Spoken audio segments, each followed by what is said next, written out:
Ok, listo, muy bien. Entonces ya vamos a estar, ya estamos en vivo.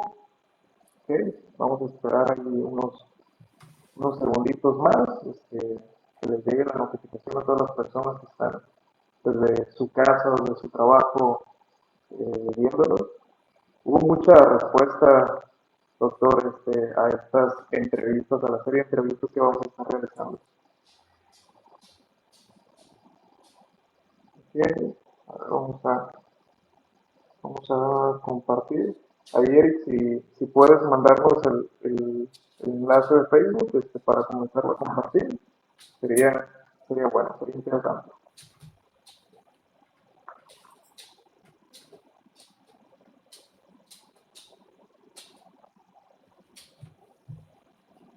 Muy bien.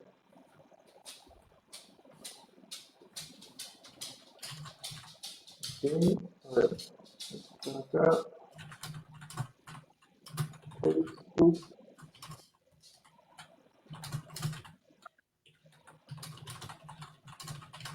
Listo. Bueno, nos comenta que ya estamos en vivo, ya se está comenzando a compartir el enlace. Y pues bueno, buenos días, buenas tardes, a quienes estén observando esta charla, quienes se dieron la tarea precisamente de agendarse un espacio y escuchar la entrevista. Les saluda Miguel Moreno del Grupo ABC Conductual y en esta ocasión les traemos una serie de entrevistas y estamos comenzando con el doctor Álvaro Arturo Clavijo Álvarez, director y docente asociado del Departamento de Psicología de la Universidad Nacional de, aquí, de la Universidad Nacional de Colombia, director del Grupo de Investigación en Análisis Experimental y Aplicado de la Universidad Nacional de Colombia y director de la línea de elección y decisión. Doctora en psicología, doctor Arturo, me gustaría que también, además de esta breve presentación que hice, nos hablara un poquito más de su trayectoria, para que las personas que no lo conocen, pues tengan el gusto de conocerlo. Sí, hola Miguel Ángel. Primero que todo, Miguel Ángel, muchísimas gracias por la invitación. Es un placer estar aquí con ustedes. Pues realmente es un privilegio que me inviten a estas cosas. Siempre me pone un poquito ansioso a pesar de que dicto clases y demás, pero pues es normal. Pues mira, yo soy psicólogo egresado de la Universidad Nacional de Colombia. Tengo una especialización en psicología del consumidor por la Fundación Universitaria Konrad Lorenz. Es una institución privada en Colombia de la que fui docente por muchos años y por la que siento mucho afecto. Actualmente eso, bueno, luego obtuve una maestría en psicología por la Universidad Nacional en análisis del comportamiento y finalmente hice un doctorado en la Universidad de São Paulo en psicología experimental. Pues he trabajado la mayor parte de mi vida como docente y como investigador. Me gusta muchísimo la docencia y en investigación trabajo temas relacionados con elección, decisión, autocontrol, distancia social, descuento temporal. Son como los temas más relevantes. Creo que con eso ya definí más o menos. Nada, doctor, pues muchísimos trabajos, muchísima experiencia, doctor, y ahí tuve la oportunidad de estar revisando algo de sus trabajos, ahí me metí en internet y pude encontrar precisamente trabajos de los que ha escrito y pues tengo pendientes todavía ahí de los que me fui encontrando.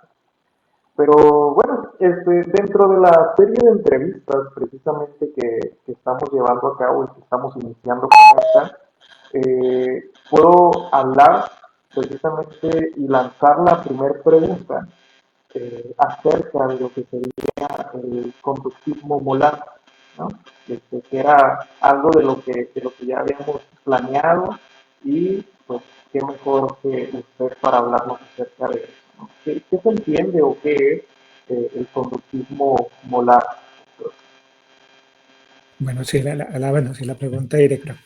El conductismo molar es una extensión, bueno, la primera forma como yo lo definiría es otra forma de conductismo y es una forma de conductismo que es una extensión del conductismo originalmente propuesto por Skinner.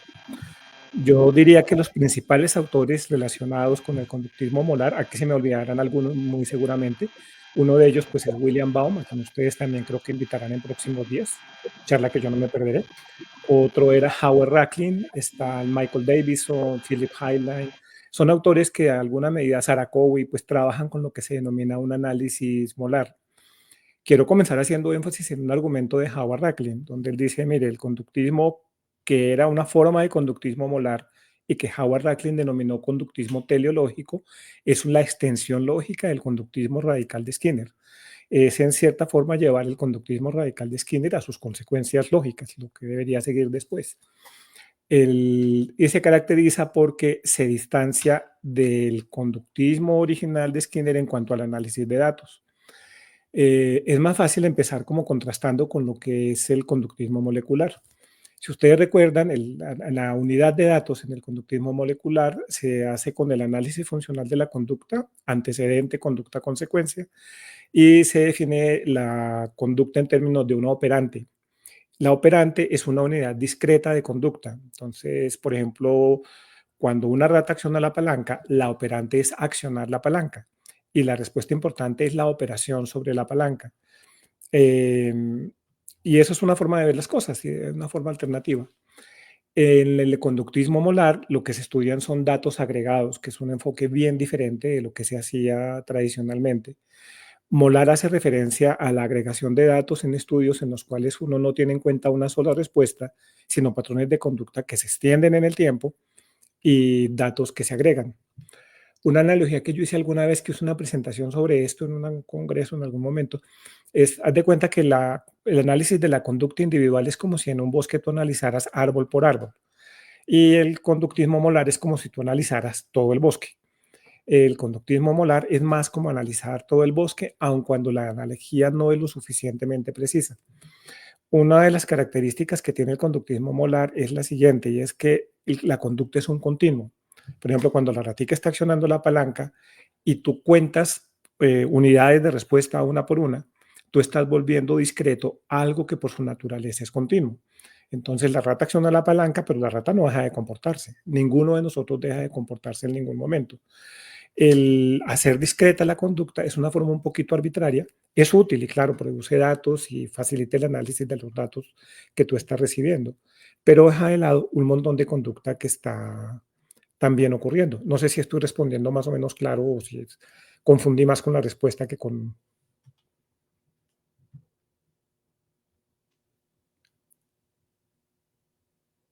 No, no te oigo, Miguel, creo que tienes el micrófono apagado.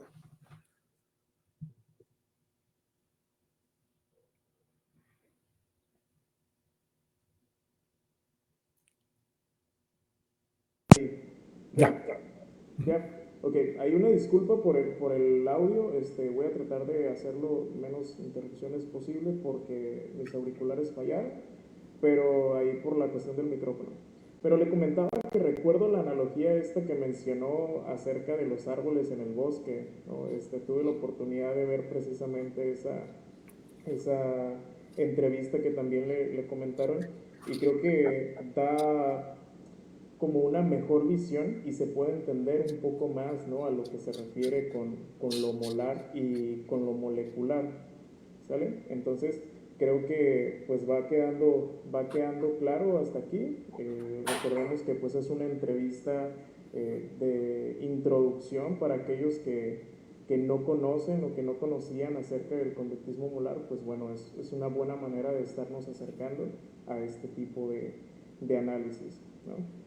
Y también me parece interesante y me gustaría que quedara claro en este punto, si creo que también lo había comentado en aquella presentación que tuvo, ¿cómo puede denominarse al conductismo molar? ¿Si como una filosofía o una perspectiva solamente o algún tipo de análisis? ¿Cómo podría denominarlo usted? Me gusta mucho esa pregunta, Miguel Ángel, porque, entre otras cosas, como que me obliga a mí también como a organizar mis propias ideas.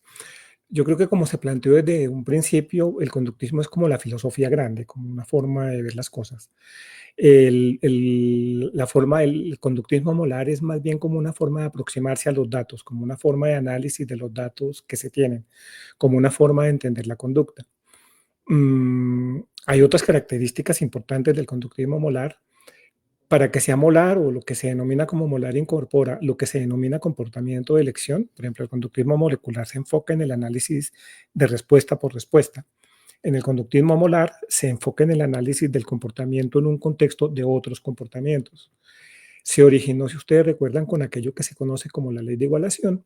Entonces, por ejemplo, ahorita tú y yo estamos hablando en esta reunión, las personas que están asistiendo están acá con nosotros, pero esta conducta que estamos realizando, que está gastando determinado tiempo, está compitiendo con todas las demás alternativas que tenemos. En el conductismo, digamos, en un análisis más tradicional, por ejemplo, uno podría pensar, bueno, ¿y por qué está Miguel Ángel escuchando la presentación? Y uno podría pensar por el refuerzo que está recibiendo. Desde una perspectiva del conductismo molar, lo que uno pensaría es, tú estás en un mundo de alternativas en donde en este momento para ti la alternativa de mayor valor es estar participando y realizando esta entrevista, que a su vez forma parte de un patrón, no se acaba ahorita, sino es un patrón de conducta que se extiende en el tiempo. Por ejemplo, cuando tú comentas que escuchaste otra presentación antes, que leíste y te informaste sobre cierto tipo de cosas, ese tipo de acciones forman parte de conductas que son mucho más grandes que simplemente la conducta que se está viendo. Tratando de volver a la pregunta que formulaba así sintetizar, pues el análisis molar es esa forma de concebir los datos y es una aproximación a la forma de ver el dato conductual. No sé, bueno, creo que hasta ahí te respondí. Si se me ocurre alguna cosa, pues yo agrego después porque luego me voy acordando de la pregunta y voy pensando en otras cosas. Ahí, ok, va. Muy bien, pues es una respuesta precisa que igual se tendría que analizar, ¿no? Lo que se está comentando, porque, pues bueno, a final de cuentas se necesita como cierto grado de estudio sobre el conductismo para poder entender lo demás.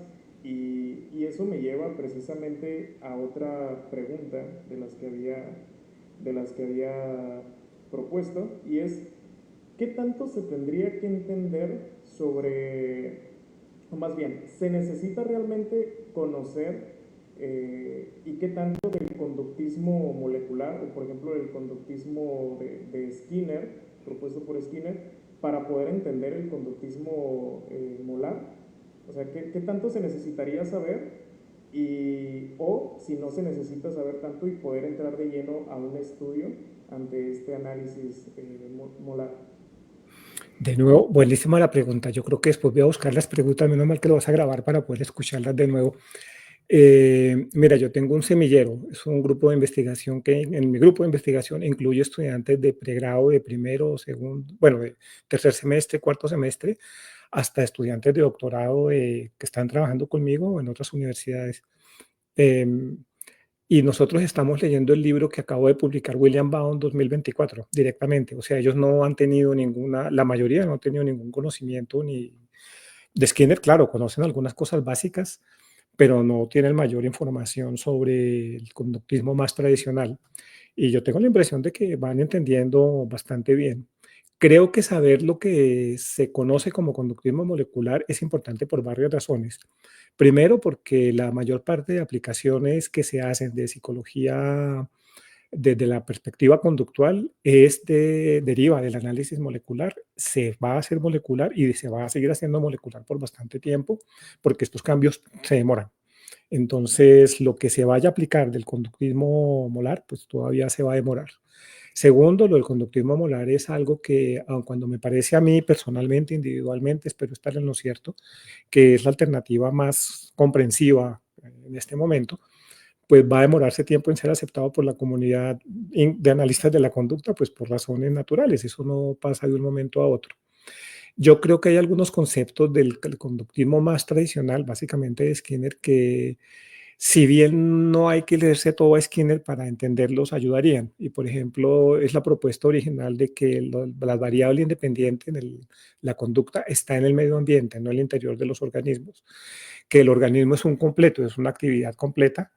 Creo que son los dos aspectos fundamentales. Las ideas tradicionales de refuerzo también puede servir como un punto de partida, pero cada vez me parece que la explicación, sobre todo que está elaborando el profesor William Baum acerca de la inducción como un reemplazo de la concepción tradicional de refuerzo es muy clara. Entonces, yo asumiría que los estudiantes míos, por ejemplo, los más jovencitos, los que están en tercero o cuarto semestre, yo creo que ellos podrían perfectamente entender el conductismo molar y lo que podría ocurrir es que cuando vean el conductismo molecular, pues podrían sentir cierta, eh, como un contraste con una aproximación distinta a la que ellos están viendo en este momento. Entonces, en síntesis, sí, yo creo que se puede entrar directamente a... Con el último libro de William Baum sería bastante esclarecedor.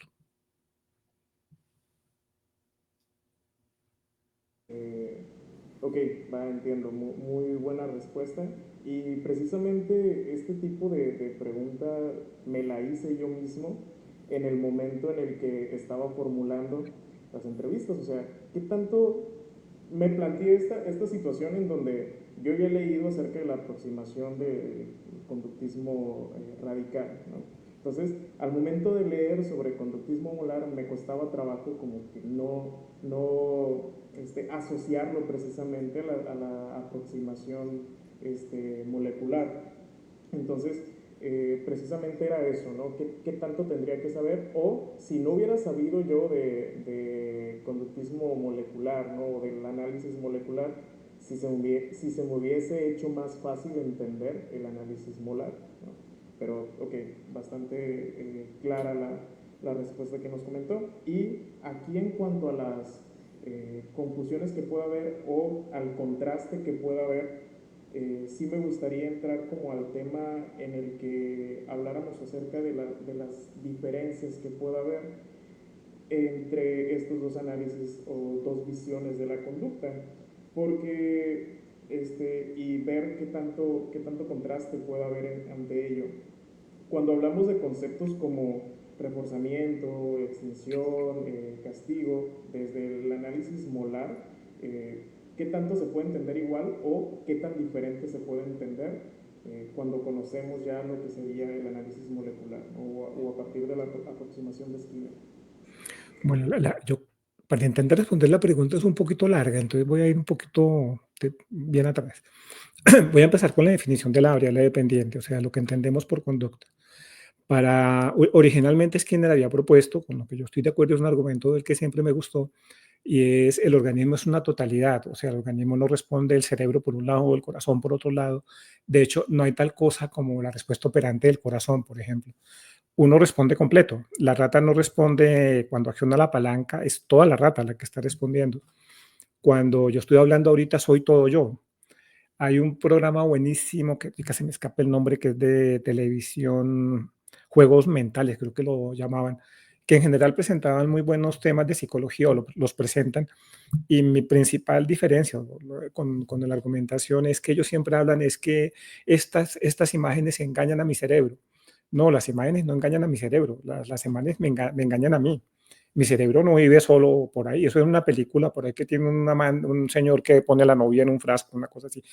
Pero en realidad no, en realidad el cuerpo responde completo y ese es un organismo, esa es una característica de la psicología skinneriana tradicional que hereda el conductismo molar completamente y a sus consecuencias. Cuando se tiene en cuenta la variable dependiente, el análisis usualmente molecular que propuso Skinner, que tiene sentido si uno sigue la lógica de la evolución que él tuvo en su pensamiento, los antecedentes que él tenía, cómo estudió, etcétera. Él, él analizaba respuestas individuales que él mismo se ingenió para que fueran individuales y fueran discretas. Ahora, la variable dependiente, que es una idea que me ha gustado mucho cada vez más, la primera vez que yo la vi fue en los artículos de David Prema, cuando hizo unos cuestionamientos a la teoría del refuerzo de Skinner, es la distribución temporal, la manera como uno distribuye las conductas. Cuando se trabaja en el laboratorio o fuera del laboratorio con la noción de operante, generalmente uno compara una conducta contra otra. Entonces tú puedes comparar accionar la palanca contra accionar la palanca. Colocas a la ratica cuando todavía no se ha instaurado ningún programa de refuerzo y tú observas cuántas veces palanquea. Y sí, la ratica palanquea unas cuantas veces. Empiezas a aplicar refuerzo y la ratica empieza a palanquear más. Quitas el refuerzo, la ratita deja de palanquear y va a ir respondiendo según el programa que le apliques. Pero vamos a suponer que tú ya no comparas, tú ya no estás interesado en la palanca o no estás interesado, por ejemplo, solamente en comer, sino en otras actividades. Cuando ya no estás utilizando la misma respuesta contra sí misma, es decir, no estás comparando responder, accionar la palanca en línea de base con responder la palanca cuando tienes la contingencia, sino estás comparando responder la palanca con comer, con beber, con correr en una rueda, la noción de tasa de respuesta no te funciona, que era el argumento de Premack, porque las respuestas tienen una naturaleza diferente. Supongamos tú vas a estudiar, yo me acuerdo cuando yo vi todos esos conceptos cuando estaba en el pregrado, a mí me llamaba la atención porque yo pensaba en cosas muy prácticas de la vida normalita.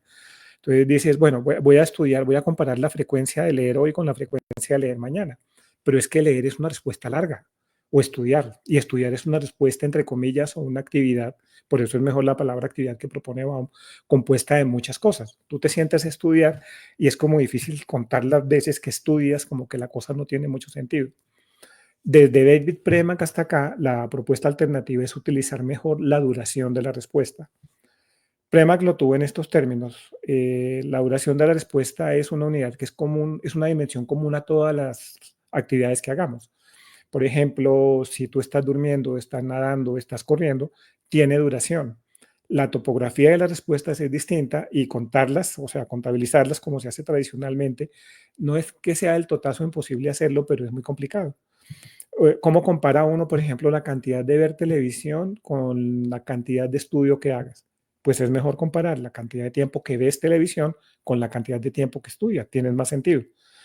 Esa propuesta la realizaron en un artículo muy bonito que se llama, se me escapó el nombre, que es sobre, de hecho el nombre es Distribución Behavioral Allocation, Temporal Allocation, que publicaron Baum y Rakin por allá en los 70, y es un artículo que impactó bastante, que deriva de sus análisis de la ley de igualación. La primera vez que yo lo vi, como te digo, fue en los textos de Premack. Premack, en lugar de la línea de base, el paradigma experimental de él hace como un contraexperimento. Lo que hace es, por ejemplo, coloca una ratica y compara diferentes actividades que la ratica hace. Entonces pones una rueda, tú puedes contar, por ejemplo, el tiempo que se acicala, el tiempo que come, el tiempo que bebe, pero no puedes comparar la cantidad de, no podrías comparar la frecuencia de correr en la rueda con la frecuencia de comer porque simplemente no tiene sentido, no son comparables. Entonces, una primera característica definitoria de eso que llamamos conductismo molar es que se tiene en cuenta, primero, que la conducta es un continuo. La conducta no para, siempre está ocurriendo. Segundo, la conducta, como lo afirma de forma clara y muy bonita William Baum, pero ya lo había dicho Premack, también lo decía Howard Racklin, toma tiempo. Entonces, el día tiene 24 horas, de esas 24 horas en promedio nosotros dormimos unos 8 o 7 horas y el resto del tiempo es la actividad libre. La variable dependiente o la idea de que la variable dependiente sea la distribución temporal más que una respuesta en particular, a mí me parece que es una idea muy poderosa y muy prometedora porque te permite entender todo. En relación con eso viene un segundo punto y es distribución temporal implica también que hay varias actividades entre las cuales distribuir la conducta. Es decir, toda conducta es conducta de elección y no hay forma de pensarlo de otro modo. Yo creo que el día que yo caí en cuenta de eso, que también fue hace muchos años, yo tuve la fortuna de tener un maestro que fue el profesor, es el profesor Carlos Pereira, porque él todavía está vivo y pues ya está mayor, pero el señor trabaja. Él fue alumno de Florente López, si mi memoria no está mal, en México. Y gracias a él yo tuve contacto con todos estos primeros artículos. Hace poquito que me encontré con él, yo le contaba que un día iba en un bus aquí en Bogotá para la casa de él, el grupo de estudio que teníamos, y estaba leyendo por primera vez los artículos de la llamada ley de igualación. Y yo al principio no entendía las fórmulas ni entendía nada, pero yo me acuerdo mucho de ese día en particular, era una tarde calurosa y yo iba con mis fotocopias así espantosas tratando de leer las ecuaciones. Y creo que al fin cuando llegué a la casa más o menos me entendí qué era lo que quería decir. Cuando yo entendí esto quiere decir que la cantidad que yo haga de esta conducta depende de las demás conductas, eso me pareció una cosa espectacular. Claro, ponte una relación afectiva. ¿Qué tanto estás con tu pareja? Depende de las alternativas. ¿Qué tanto tu pareja está contigo? Depende de las alternativas. Tú puedes darle, siguiendo la cuestión, entre comillas, todo el refuerzo que tú quieras, pero si no eres mejor que las alternativas, pierdes porque igual es un mundo de elección. Y creo que el modelo molar tiene en cuenta más estos factores que otros modelos. Lo considera de una forma mucho más precisa. Lo del refuerzo, eso ya es un cuento mucho más largo de explicar. Ahí viene un segundo asunto y es Cuando se tiene en cuenta que la conducta es extendida en el tiempo, y eso me quedó más claro con los argumentos de Howard Racklin y sus argumentos sobre autocontrol, fue cuando yo empecé a ver, por ejemplo, que el refuerzo no era, o eso que se llama refuerzo, o lo que mantiene la conducta, no tiene que ser necesariamente algo inmediato. Cuando yo estaba en el pregrado, yo me acuerdo que no sé si a ustedes, yo creo que a ustedes les toca la experiencia, lamentablemente aquí ya casi no la tenemos, que te tocaba a ti con la ratica. Incluso yo me tuve que traer mi ratica a la casa y hacer mi experimento y le enseñé cosas. Mi perro que anda por aquí haciendo diabluras, pues yo le enseño cosas. Y una de las cosas que uno aprende es, quiere que la conducta se aprenda rápido, déle el refuerzo inmediato y no sé cuántas cosas. Pero resulta que si nosotros miramos nuestra propia vida y nuestra experiencia, hay muchas cosas que nosotros hacemos que no tienen un refuerzo inmediato y que uno no las hace por eso. Tú vas a estudiar, tú te casas, tú estableces relaciones de pareja y son cosas que las consecuencias pueden ser muy distantes en el tiempo, no van a ocurrir ahorita. Cuando yo leí el artículo de Baum y, perdón, de Green y Racklin sobre autocontrol, el de 1972, el tradicional, donde colocan la ratica, ahí me impresionó la idea de que la rata esperaba fueran 10 segundos, pero esos 10 segundos eran determinantes en la distribución conductual del comportamiento, pero eran palomas, de las palomas, y era claro que la contigüidad no era necesaria. Ya mezclando eso con la ley de igualación, creo que empecé a entender cosas que aún tengo que terminar de entender, y es la relación entre la frecuencia o la distribución temporal de eso que se llaman reforzadores y la distribución temporal de lo que llamamos conducta. No es un reforzador en particular lo que funciona, es esa secuencia regular de aspectos. Ya en ese sentido, viene un artículo que publicó William Baum en el 2013, que es acerca de repensando en el refuerzo, que ese sí fue un bombazo. Yo había leído hace algunos años el artículo de Evelyn Siegel sobre inducción, pero no había tenido la capacidad de Baum de ver las implicaciones que eso tenía para la noción general de refuerzo. Entonces, la propuesta de William Baum, que me parece bastante comprensiva y me imagino que se las elaborará después, además con muchas ventajas, porque yo cada que lo escucho, él amplía más, más y mejor lo que había dicho antes. Y la propuesta de inducción que él tiene como una alternativa al refuerzo, pues me parece que es bastante prometedora. Además, resuelve un montón de problemas que la teoría tradicional del refuerzo no resolvía. O sea, la relación de fortalecimiento tiene algunas complicaciones. Me parece que la explicación que él tiene es más comprensiva. Ahí un asunto importante es esa idea de que el refuerzo no es algo que la conducta se dé, sino tiene que ver con una secuencia de eventos. No sé si hasta ahí más o menos, o voy muy un poco claro con la cosa. Ok, va bastante bien, bastante claro. Y también en este sentido es cuestión de que los que hemos estudiado el análisis molecular de la conducta, pues yo creo que sí nos contrasta bastante entender que se pueden explicar de otras formas, ¿no? O las distinciones que pueda haber y las diferencias que puede haber. ¿Por qué? Desde el análisis conductual aplicado, pues nos mencionan precisamente que el reforzador debe de estar de forma contingente a la conducta y que pues hay diferentes factores determinantes para que una conducta se pueda volver más probable que ocurra, ¿no? Entonces, entendiéndolo desde el otro punto, pues bueno, sí contrasta en aspectos básicos que es importante analizar a partir de esta visión del análisis molar. Bueno, muchísimas gracias por esa respuesta.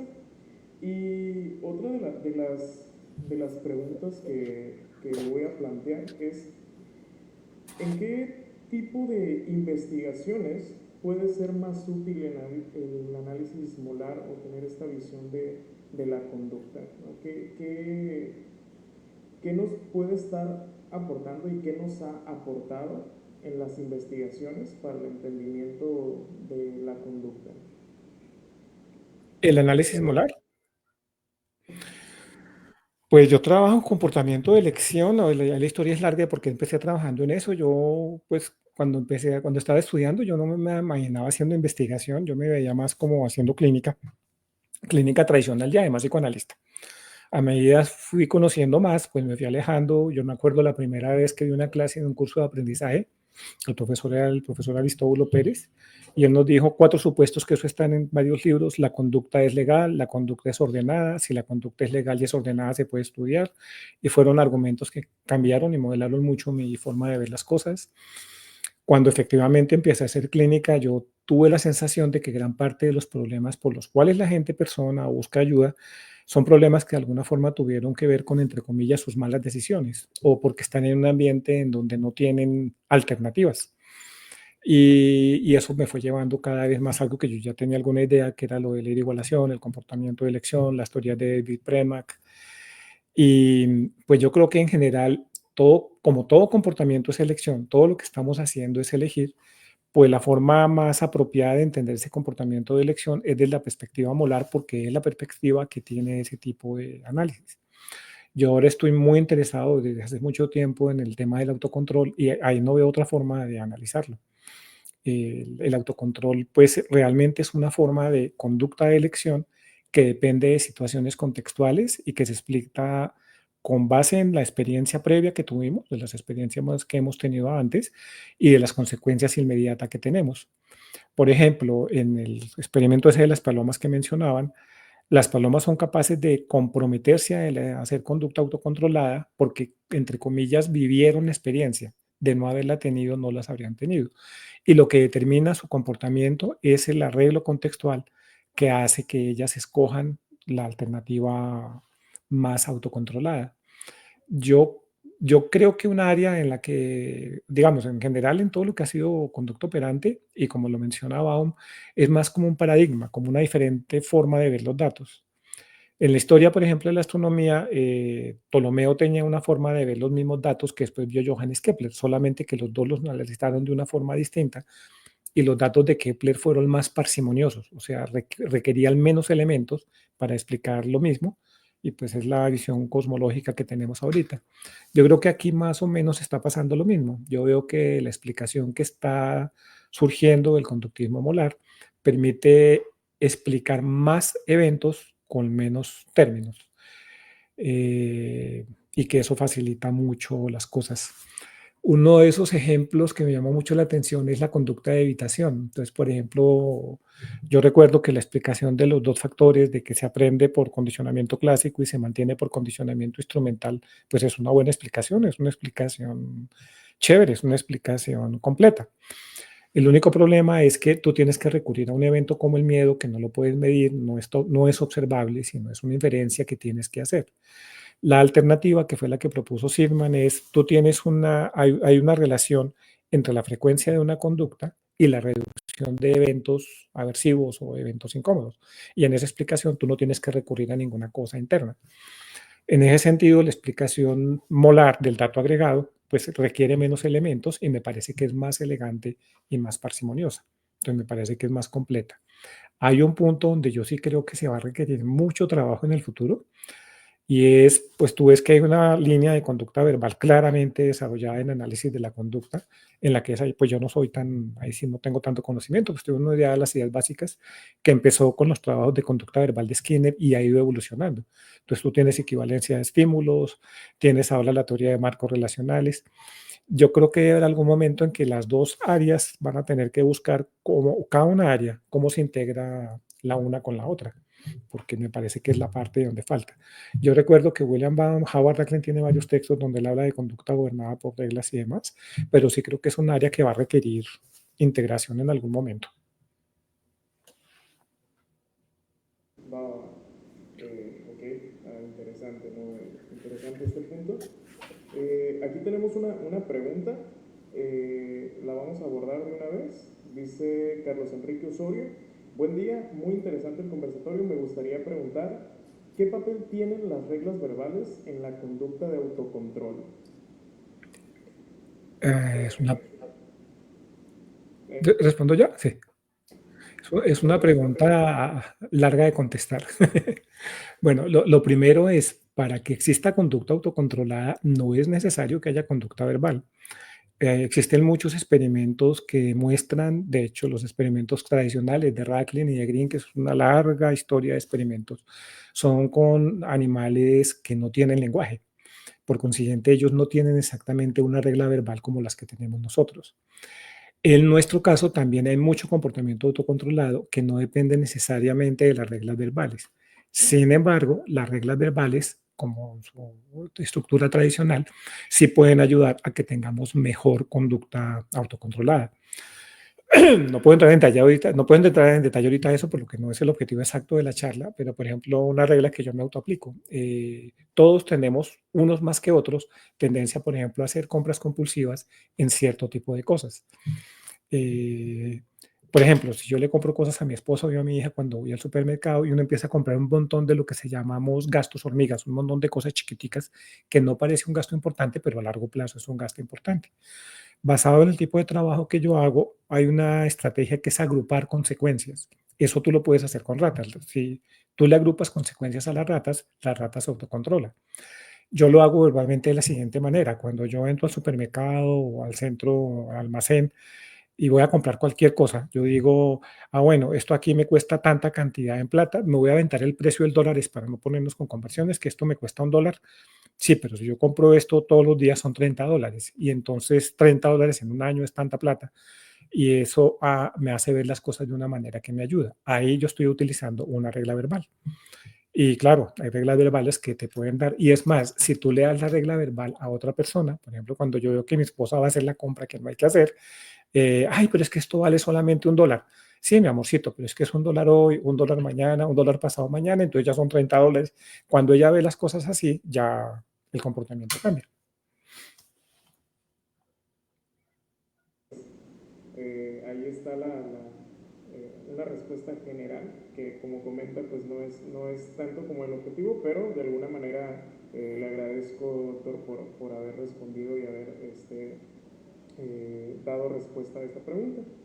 Y pues bueno, continuando un poquito, ya casi para ir planteando el cierre, ¿qué desafíos plantea el análisis molar al momento de recopilar y analizar datos de conducta? Hace ratito me comentaba que es como una manera diferente al conductismo molecular y bueno, que se han hablado de ciertos desafíos en el conductismo molecular. Ahora en el conductismo molar, ¿qué desafíos puede haber aún y qué es lo que haría falta desarrollar aún más en este campo, ¿no? En esta visión de la conducta?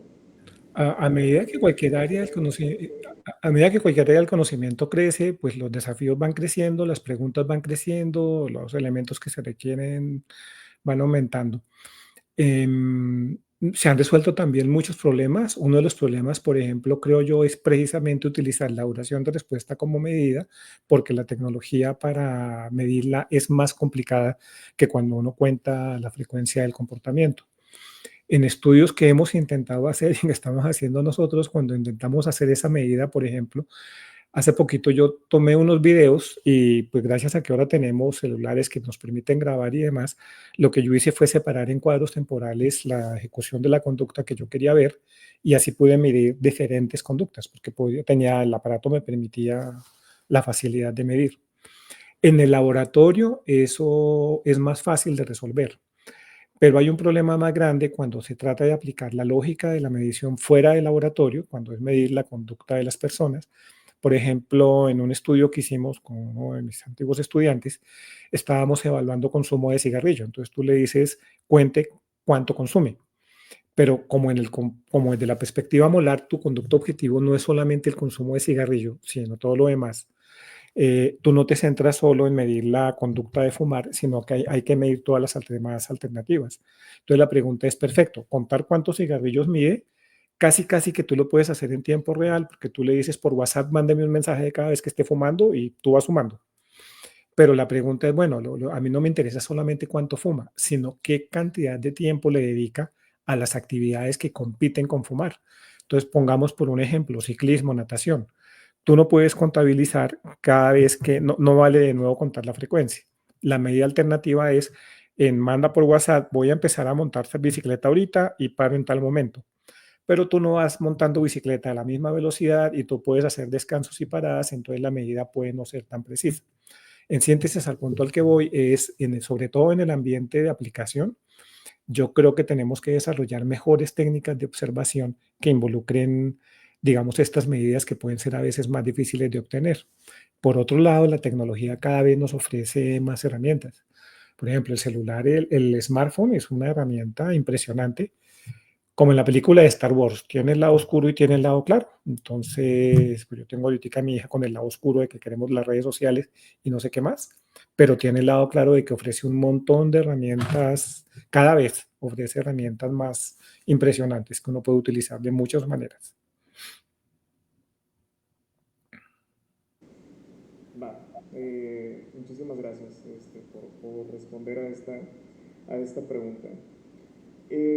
Como modo de cierre por mi parte y las preguntas que se plantean acá en los comentarios en la transmisión, me gustaría primero conocer como esta parte un tanto personal, cómo es que decide comenzar a estudiar ya el conductismo molar, cómo es que se acercó a ello, cómo es que lo conoció y también cuáles fueron como las primeras, los primeros artículos o cómo fue que se acercó. Me gustaría conocer esto y creo que para los que quieren iniciar a estudiar esta visión de la conducta también les puede servir, les puede facilitar. Sí, la pregunta es muy buena y la respuesta va a ser un poquito curiosa, creo.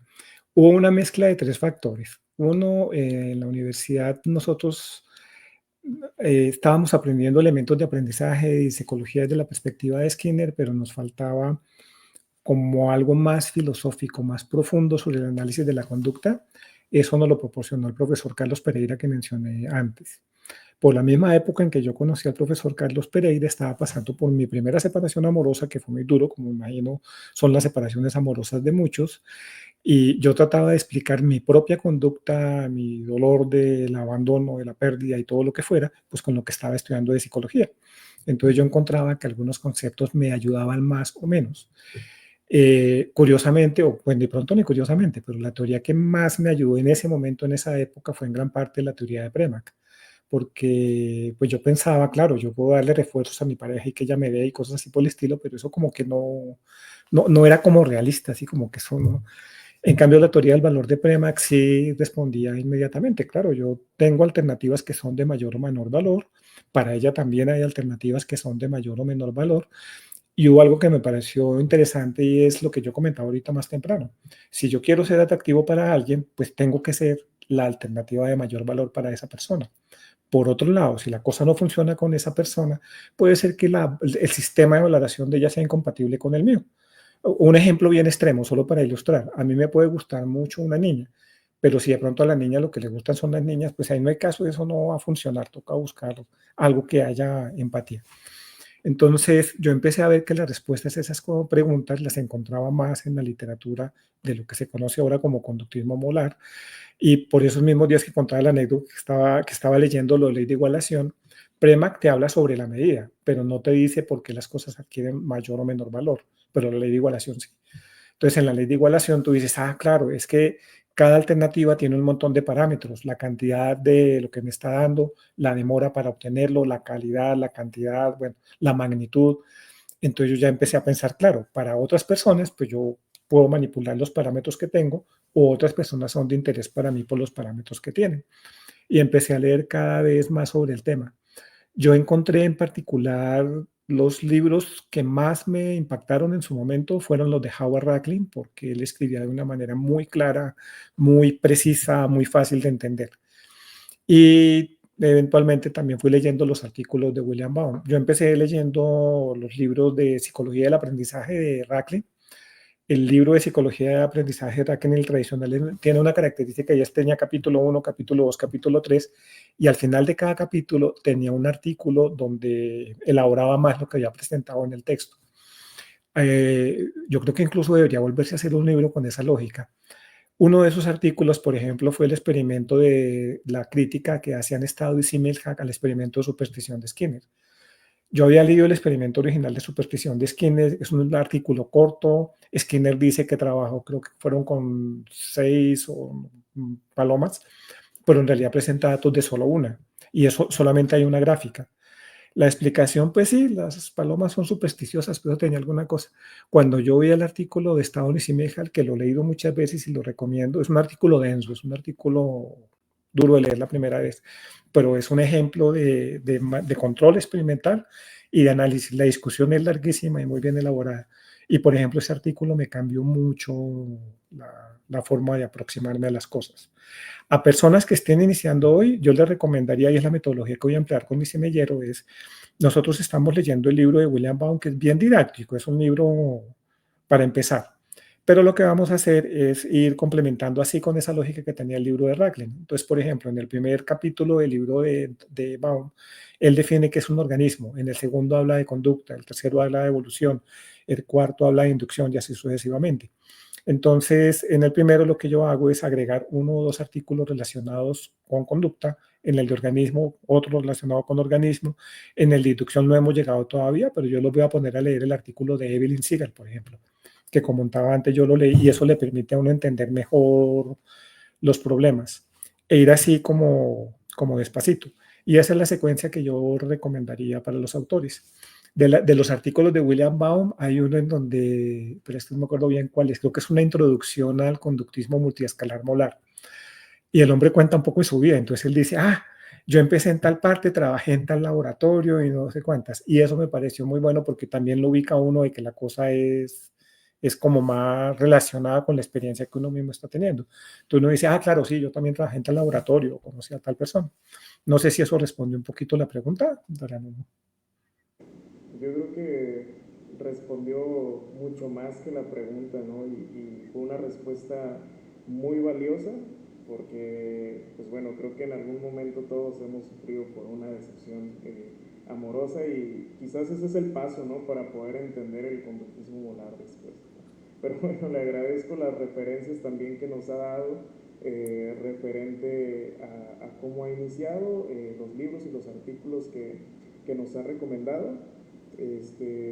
Muy buena respuesta. Por aquí en los comentarios voy a leer una que se llama Tomás Parra Caro, gracias por estar viendo. Maestro Arturo Clavijo, ¿será que su merced nos podría hablar un poco sobre el principio de la privación de la respuesta propuesto por Timberlake y Allison? Claro, Tomás, con mucho gusto. Por razones del tiempo, yo no mencioné mucho la teoría de la regulación que proponen Timberlake y Allison, pero desde mi perspectiva eso también puede considerarse como conductismo molar. No como el conductismo molar con la elaboración que tiene ahorita, pero sí, digamos, en sus comienzos. La teoría de Timberlake y Allison parte del supuesto de que nosotros distribuimos el tiempo en las actividades. Por ejemplo, tenemos 24 horas, pero esa distribución que hacemos tiene un equilibrio. Entonces, supongamos que, voy a simplificar para que sea más fácil responder.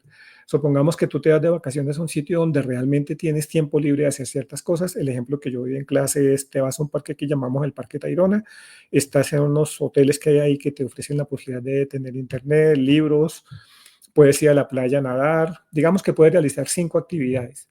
En la medida que tú no estés siendo constreñido o que no hayan restricciones en el ambiente y que puedas realizar cada una de esas alternativas en libertad, me da una indicación o una medida de la distribución libre de tu conducta. Tú las haces porque se te antojó, porque es lo que te nace, o de forma más técnica porque es lo que es mejor para ti, lo que satisface tus necesidades.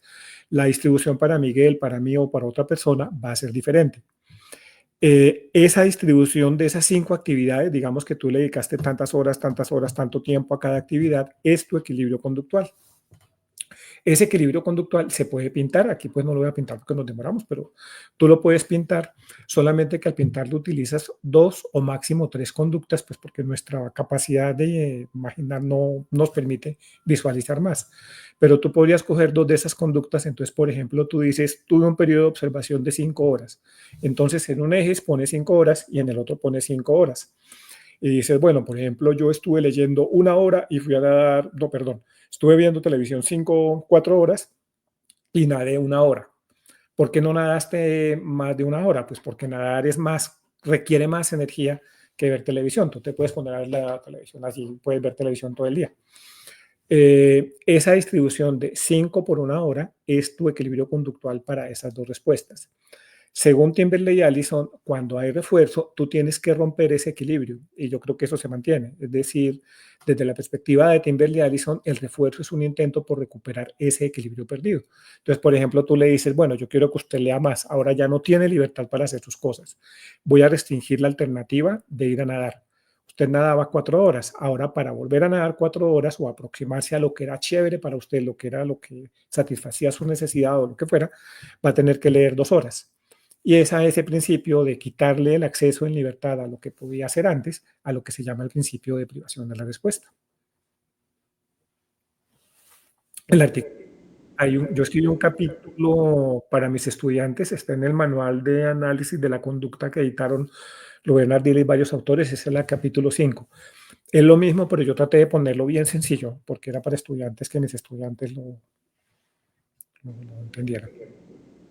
Muchísimas gracias, pues ahí está la explicación y nos habló un poco acerca de este principio de la privación de la respuesta, haciendo más de lo que sería la entrevista, doctor Arturo.